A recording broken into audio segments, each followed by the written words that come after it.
Yeah, it is visible. Okay, okay, okay, okay, okay.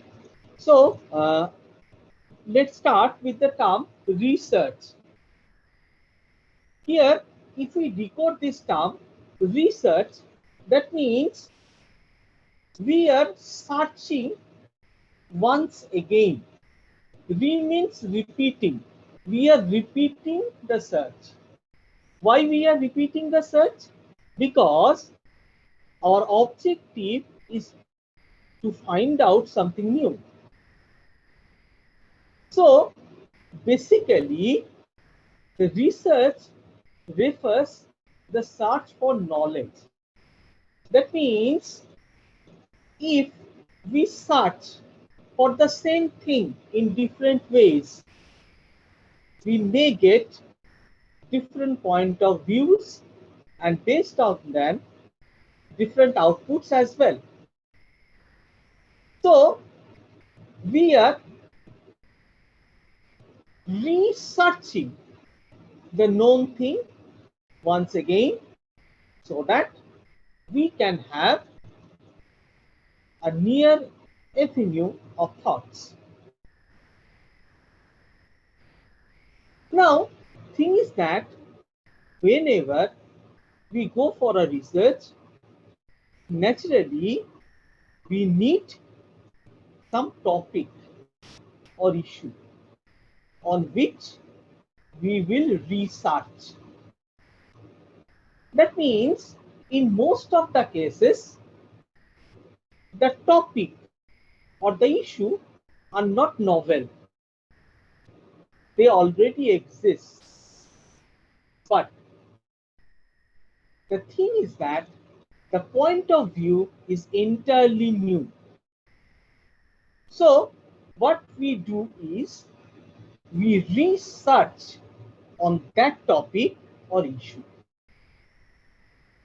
So in this context, we can say that it is nothing but a form of scientific investigation, because we are investigating some issue or topic in a newer way. If we go for the classical definition by Stephenson and Slanger, defined in 1930 as the manipulation of things, concepts, or symbols for the purpose of generalizing to extend, correct, or verify knowledge. That means we already have some knowledge on a certain topic or issue, and our objective is either to extend the knowledge or to correct the knowledge if there are any errors or ambiguities or something else, or to verify the truthness or falsity of the knowledge. And based on that, either by means of construction of theory or in practice, how we will implement those knowledge regarding a certain point of view with respect to a topic or an issue.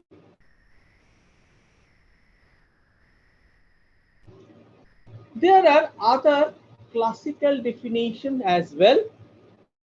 One of them, which is very popular, is by Redman and Mori, which define the research as a systemized effort to gain new knowledge.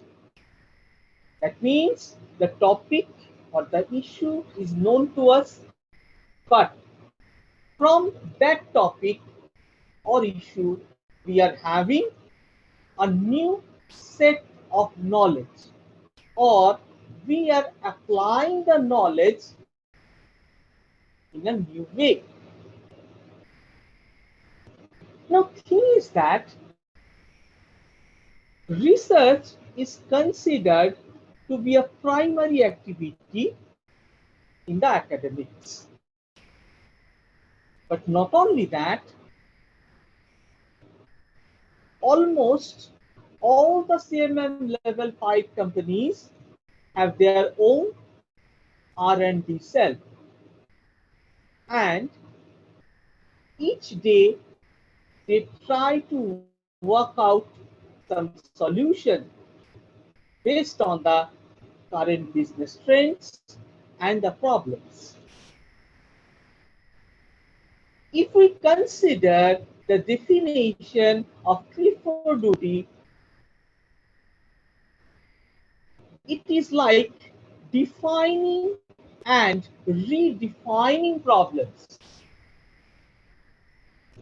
formulating hypotheses, suggested solutions, correcting, organizing, and evaluating data, making deductions, reaching conclusions, and finally carefully testing the conclusion to determine whether they fit the formulated hypothesis. That means we can redefine a problem in our own way, or we can formulate a hypothesis and we will try to find out a possible path so that we can satisfy the hypothesis which the researcher has been developed based on a certain point or issue.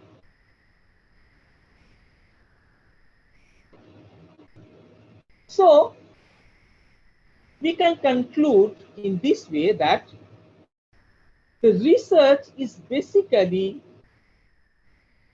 an addition on the current knowledge, and this addition will definitely contribute towards some advancement of that particular topic or issue. It may be like broadening the structure, or maybe broadening the topic, or applying the topic in a new area, or it may be something else as well. And along with that, to achieve this, we need to do four things at least. One is to study the existing literature so that we can find out the potential topics or issues. We need to observe them so that we can find out the possible advantages and disadvantages, and a comparison of the existing methods or models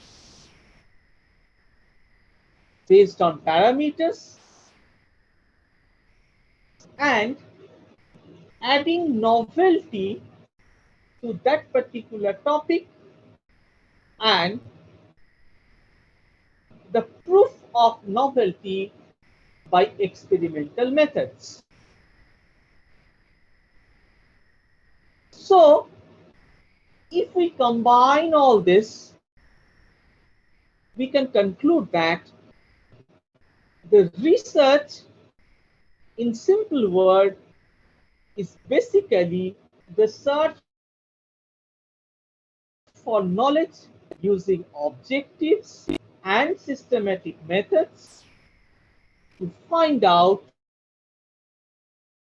the solution of a problem. Now, we are considering the objectives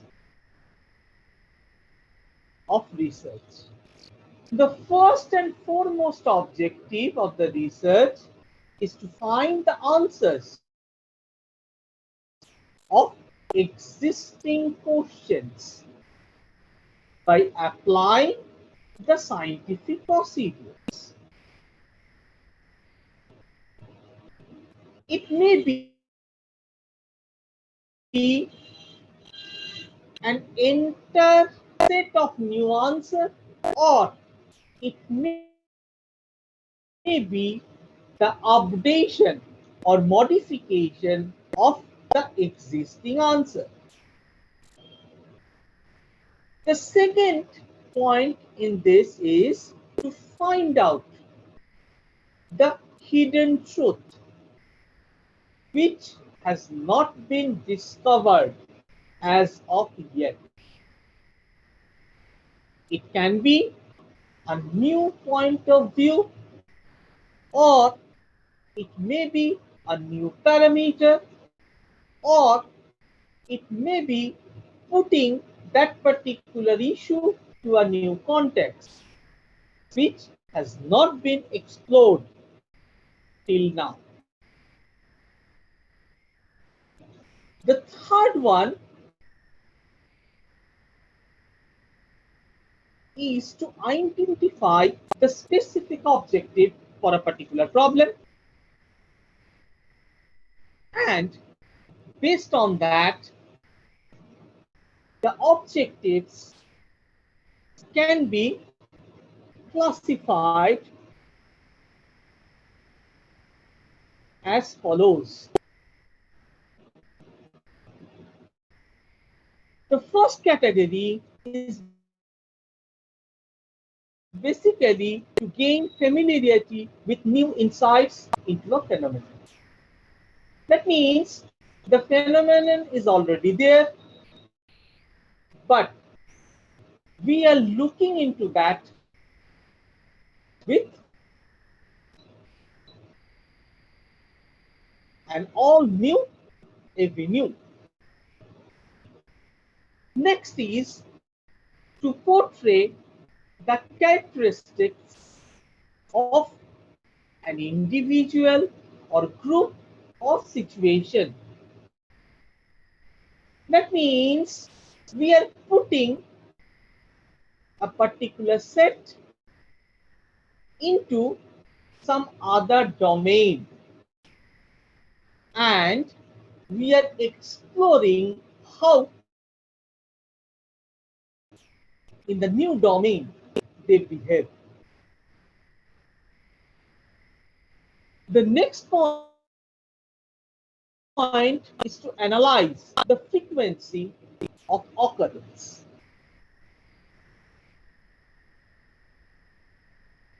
Here, the example has been cited as the diagnostic research studies. Just like we can consider, suppose we are regularly monitoring the growth of a tumor, and based on that, we are trying to identify whether the tumor will be a benign or a cancerous one. The next one is to examine the hypothesis of a causal relationship between two variables. That means the relationship is not imposed. We are trying to find out how they are related, or whether they are at all related or not. And definitely we need to identify those parameters which has not been explored or whose relationship status has not been explored as of yet.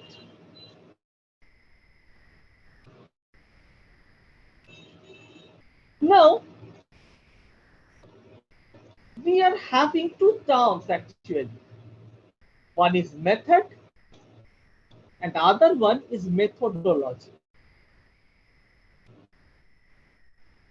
Now, thing is that the method basically include all the techniques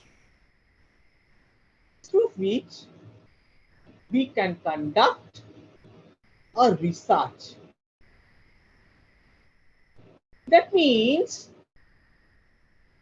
the research methods are basically a set of what? The set of techniques that has been used by various researchers for conducting their research studies. So research method is basically a set which is a collection of techniques used by the researchers. Now, if we go to the methodology, it is basically the approach through which we try to find out the solution of a particular research problem systematically. That means methodology must have a scientific paradigm inclination. That means the methods should be clearly defined, the sequence of events should be clearly defined, and based on that, the research will be carried out. Not only that, when we are defining these steps, we need to put the logics for all those steps. That means we should have the sound logic for each and every step, and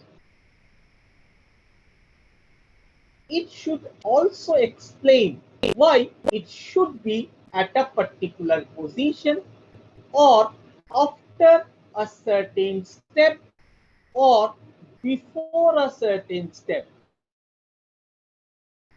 That means the methodology will clearly define all the possible steps or stages along with their position in the process flow and the logic for putting them into a certain position in the logic flow. And as we have already told, all these structures should be based on the scientific approach, which we usually call as the methodology. Now, we are going into the popular approaches associated with the research. As you can see in the screen, we are primarily having two approaches. One is qualitative and the other one is quantitative. And along with that, we are having another very popular approach, which is known as the mixed approach of both the qualitative and the quantitative techniques. Now, if we broadly try to define these approaches, then we can say that the quantitative approach is basically the collection of quantitative data which are put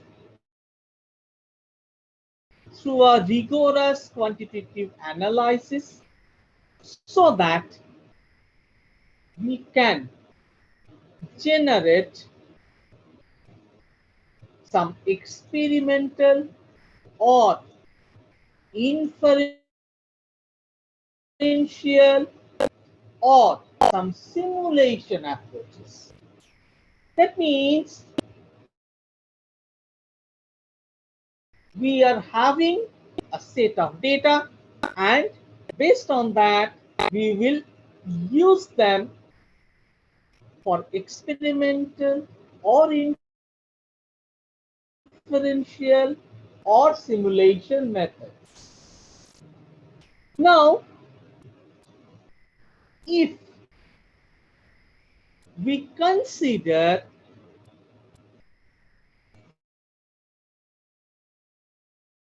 the issues of opinions, behavior, and attitude against quantitative research,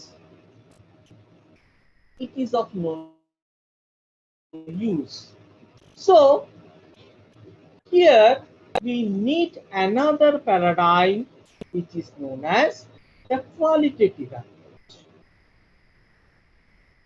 And it is based on these three parameters primarily, that is opinion, behavior, and attitude. Along with that, in this approach, the results are primarily in non-quantitative form because we are analyzing the data set in a qualitative manner instead of using the quantitative techniques. Just like if we try to simplify the approach, it can be like this. Suppose we are considering the presidential election of India. And as we all know, in presidential election, the voters are the MPs of Lok Sabha and Rajya Sabha, along with the MLAs of different states. Now, thing is that here we can have this quantitative as well as qualitative paradigm. The result is not entirely based on how much vote has been polled against or for a particular candidate, because the weights of the votes are not same for the MLAs, Lok Sabha MPs and Rajya Sabha MPs because they are having different weights against their votes. So naturally, the quantitative approach is not enough. We need to identify the qualitative parameters as well. Just like a single MLA vote is of weight 1 and that is of a Lok Sabha MP is of 3 and of Rajya Sabha MP is of 5.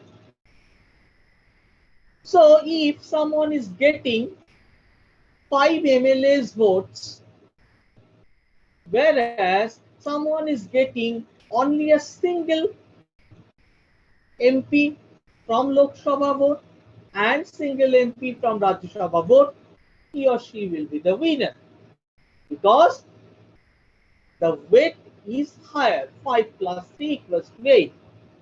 Whereas who got 5 different persons vote or 5 MLA's vote is having only 5. So based on the problem itself, we need to find out the possible approaches and which approach will be the better one.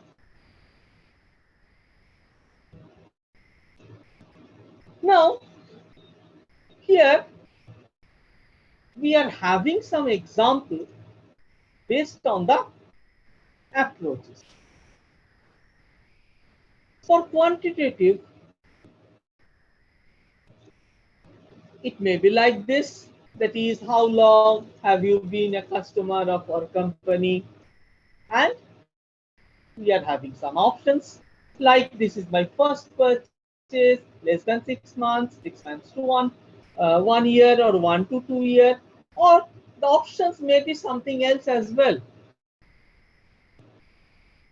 as per the choice of the researcher, which also in turn may be based on the requirement of the company as well.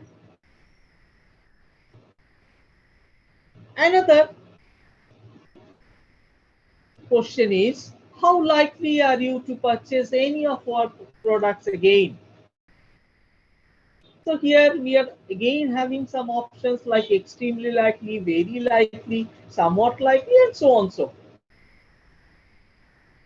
But this is entirely the prerogative of the researcher, how to frame the question or what could be the possible options against those questions. Now, if we consider the qualitative strategy, here as you can see, suppose we are asking for any specific comments or questions or concerns or suggestions or something like that. What we usually find in different webinars, that is any suggestions from your end or any future topic of the webinar or something else. So that is a qualitative question. Similarly, we can have another form of qualitative question. That is, when you make a mistake, how often does your supervisor respond constructively? Suppose, as a supervisor, someone is trying to identify how satisfied the scholars are. So we can have these types of solutions, like always, most of the time, about half of the time, once in a while, or never, or whatever.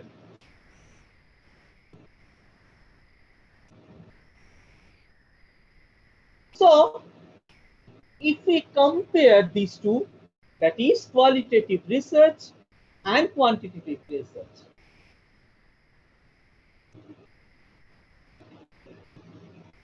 the first and foremost difference is that in qualitative research, we basically try to develop an insight on the human behavior. But in quantitative research, in most of the cases, we try to generate measurable data by employing different statistical or logical techniques.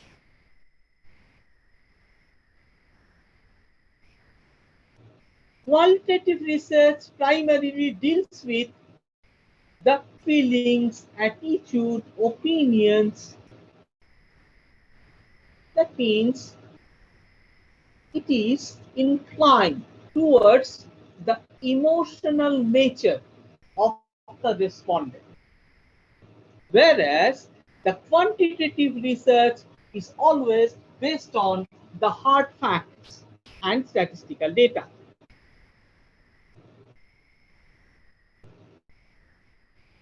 The objective of qualitative and quantitative are basically in two different avenues. While the qualitative research tries to explore and discover ideas used in the existing processes, whereas the quantitative research tries to examine the cause and the effect of the constituent variable in the existing problem set.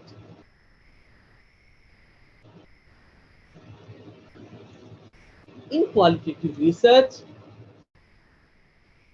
the sampling point of view is always purposive, whereas in quantitative, it is always random sampling.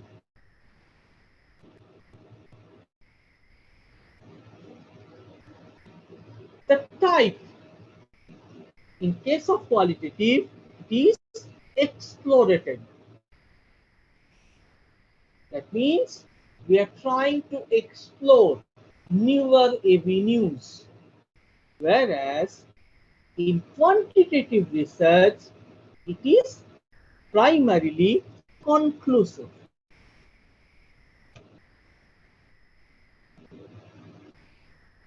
Now, based on these two primarily avenue structures, we are having some other popular methods as well. As you can see, the descriptive research, analytical research, applied research, fundamental research, quantitative, qualitative, conceptual, and empirical. Now, if we look into one by one, we can have something like this. That is, suppose we are putting the descriptive method versus the analytical method.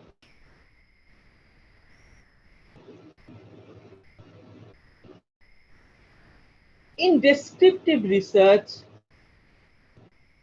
we primarily rely on the surveys and different fact-finding techniques.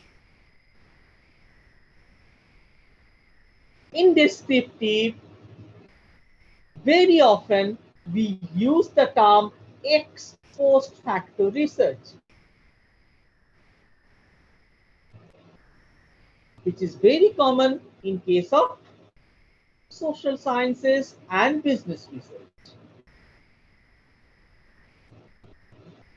Now, another very important thing is that in this method, The researcher in most of the cases have no control over the variables because the facts which may come out may not be known to the researcher,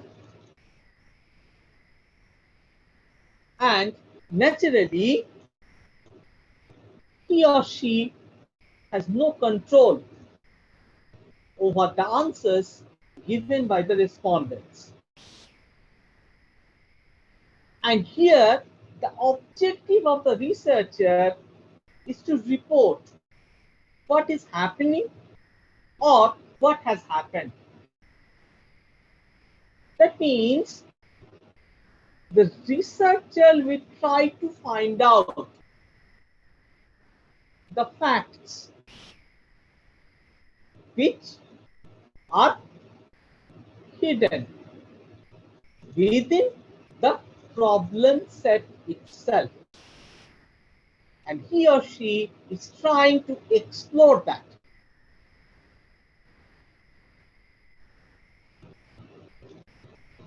Now, thing is that in most of the cases, the researchers attempt to examine an existing phenomenon. It may be like customers' preferences, frequency of purchases, or shopping, or something like that. Not only that, there can be a survey method as well.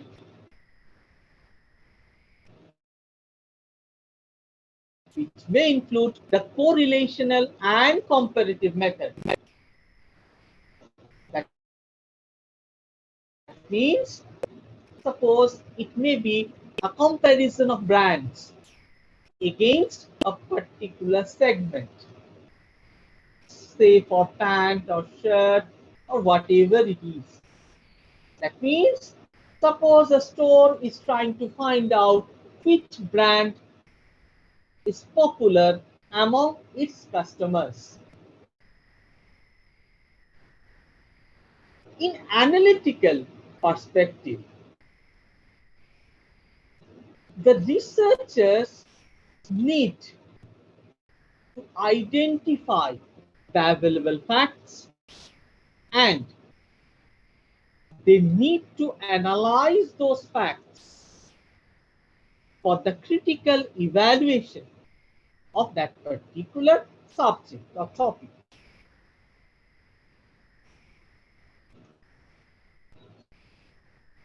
Now, if we consider the term fundamental research, we can also have an approach based on that.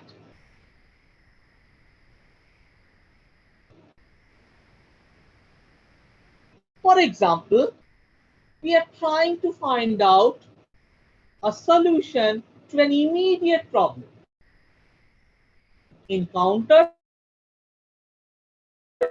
by a firm, industry, or organization. In fact, in our daily life,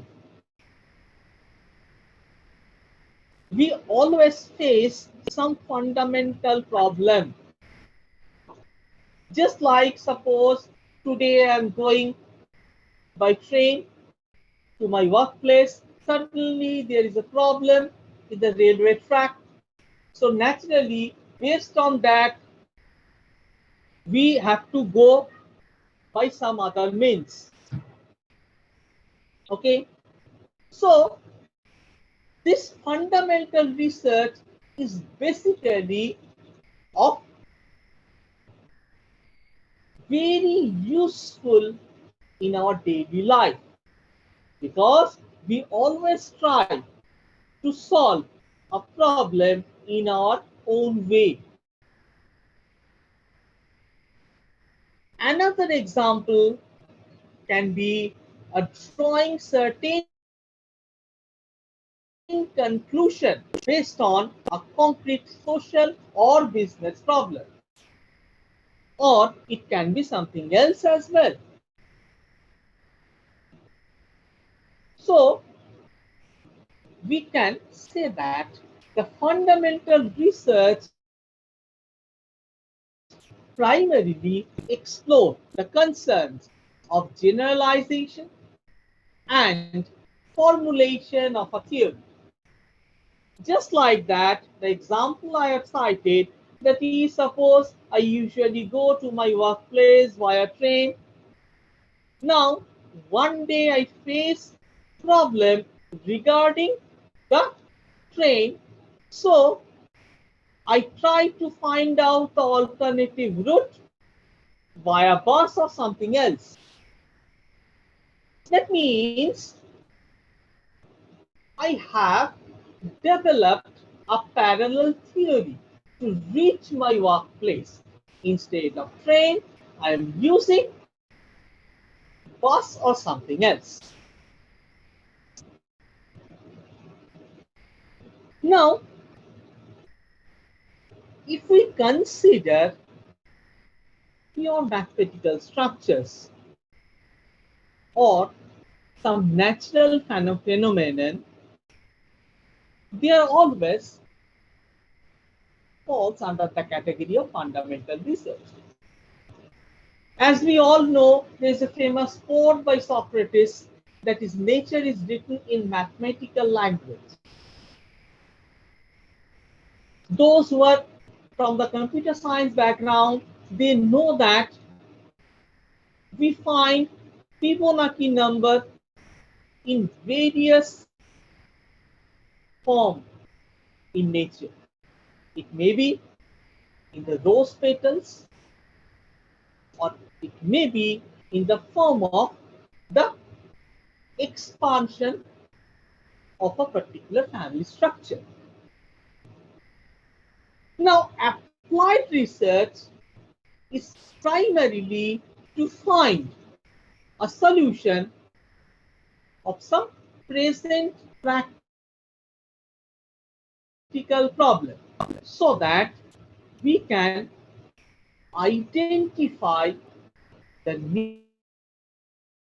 nature of the problem, and we can add some new information or new method or new strategy into the existing set of problems using the scientific knowledge structure.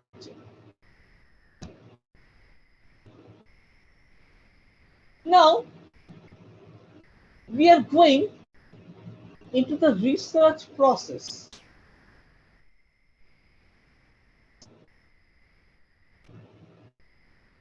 As we all know, that is, we need to go step by step. So naturally, this step by step process can be documented via a research paper. That means what we are doing in terms of abstracts, what are the keywords that are associated with the research, how the problem has been formulated in introduction, the existing literatures in literature survey, along with the comparisons, the method devised by the researcher, their corresponding experimental setup and result, and finally the conclusion and the future work based on the topic.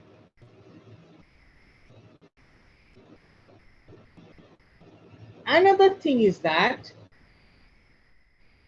whenever we go from one step to another, we need to have necessary backup,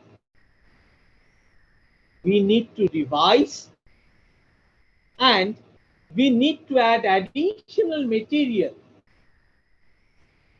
or in some cases we may even need to change the topic, because it may happen that the topic is not leading to anywhere else. That means it is very, very important, that is what you are finding during the period of research, whether we can continue in this path or not. And based on that, we may need to adjust the research plan as well,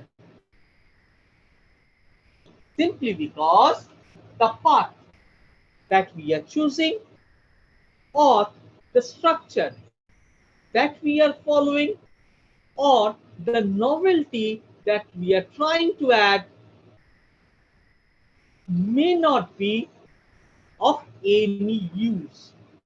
So if we find that, what we need to do is we simply need to drop the idea. We simply need to drop the idea, and we need to find out a new problem. The topic may be same, but the problem should be different. Or it also may happen that the topic is too broad. So naturally, we are having so many influences, so many things. It is very, very difficult to channelize all those area of information. So in that case also, we may need to narrow the research paradigm or research topic domain. Instead of a broader domain, we should go for a small or specific domain.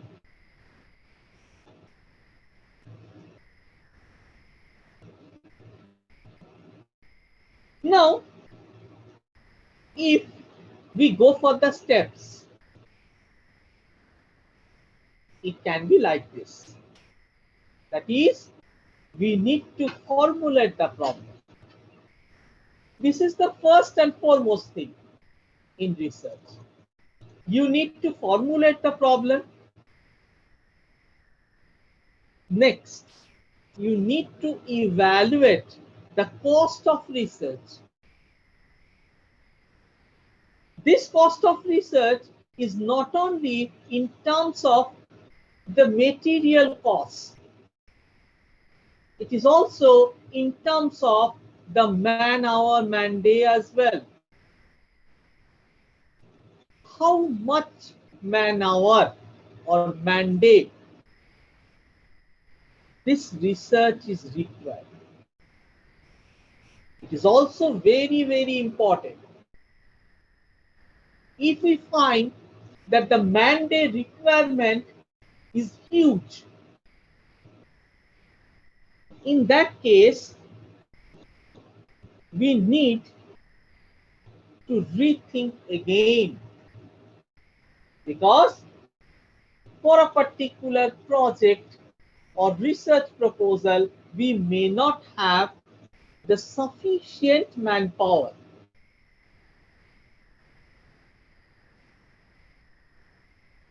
Next thing is the preparation of the list of information. What we are having, the research design decision.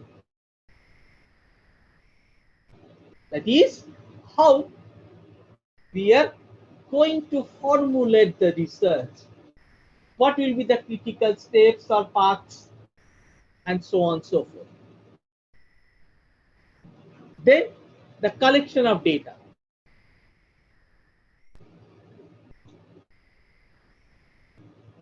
Next stage is the selection of sample. then sample size. Next stage is how the field work will be organized. And finally, the analysis of the data and the preparation of report, which may be in terms of thesis writing as well. Here, you can see a flow graph of the research process, where the single F basically indicates the feedback and the double F indicate the feed forward. That means all the stages that we have just covered has been represented pictorially, including the structure of feedback and feed forward.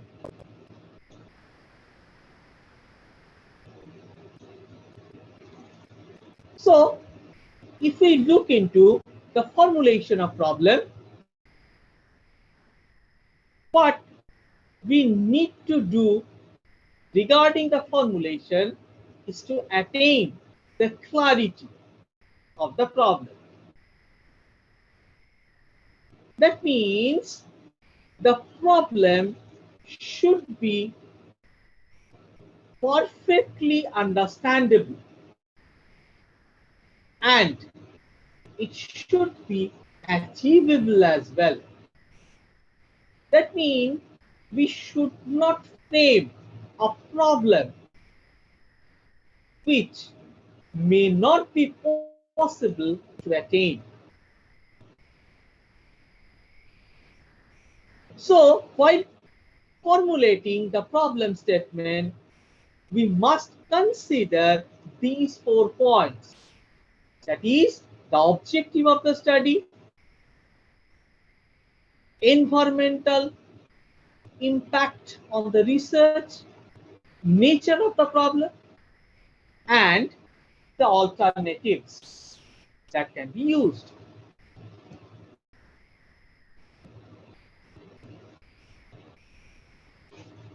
For example, if we consider that the previous advertisement by the company was indeed ineffective, in that case, what could be the possible steps the company may take? Number 1 is to increase the budget. Number 2, to use different appeal. Number 3, to change the media, or to go to a new agency as well. So these are the possible steps if a certain formulation has failed in a business context. So naturally, we need to have the precise research questions. Now, in environmental factors, we need to look into the purchasing habits or the price image of the company, or what is the customer's view on the other products of the company, or it may be the size of the market and the target audience as well.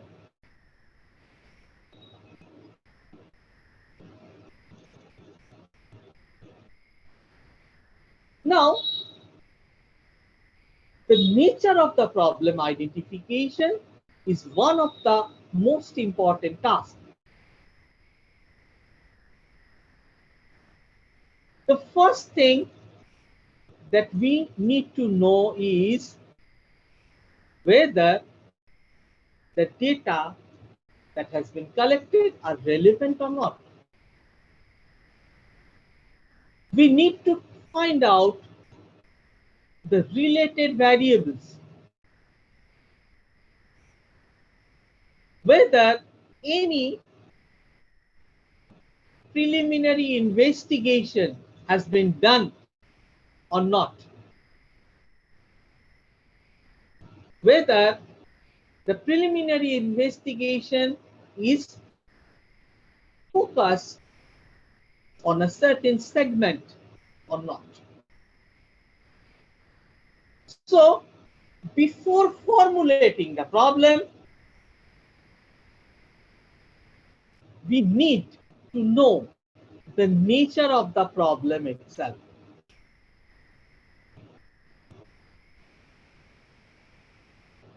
So,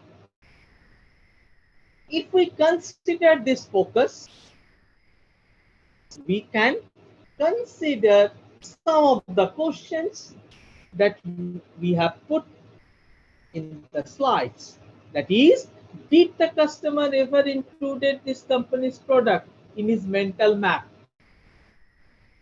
Suppose I am a loyal customer of a company X. Now, if company Y is offering some additional benefit, whether I am going to buy the product of company Y or not. If I am not buying a certain product of a particular company, in that case, what is the problem beneath my decision? Why the customer is going to the competitor? That means why the customer is not buying company X product. He or she is always buying from the company Y. Or whether the target audience is the right or not. Because you must have seen, based on the location of a particular store, they stock their product. Because on that area, we are having some specific target customers. If it is a city, the price range is always higher than a town, and if it is a village, the price range is again lower even than the township. So, in this way, we need to formulate the research process. And it is absolutely not like that. Only need to do the research to obtain the PhD degree or something. In every field, we need to research whether the students are satisfied, whether the stakeholders are satisfied or not. And all of us are very much aware that the NAC is also imposing these feedbacks in their criteria. So naturally, we need to do all these research aspects. So with this, I'm concluding my today's talk. Thank you very much, Kiran sir, for inviting me, and thanks to the listeners. If you have any query or any question, you can put it in the chat box or ask me in the directly. Thank you, sir. Thank you for so much for your wonderful session. Thank Participants, you, we are sir. open for the question and answer session. And feedback link is posted in the chat box. You can fill it. Those who want to ask the question, you can raise your hand or you can type in the chat box.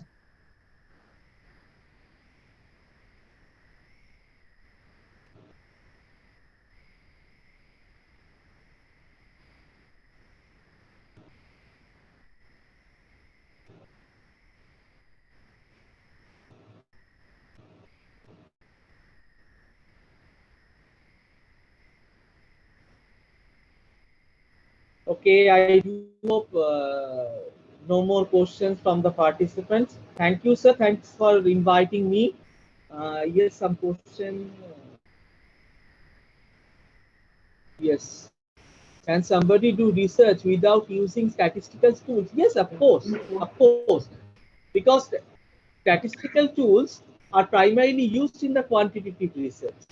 So naturally, one definitely avoid the statistical tools. So naturally, they need to go for the qualitative research.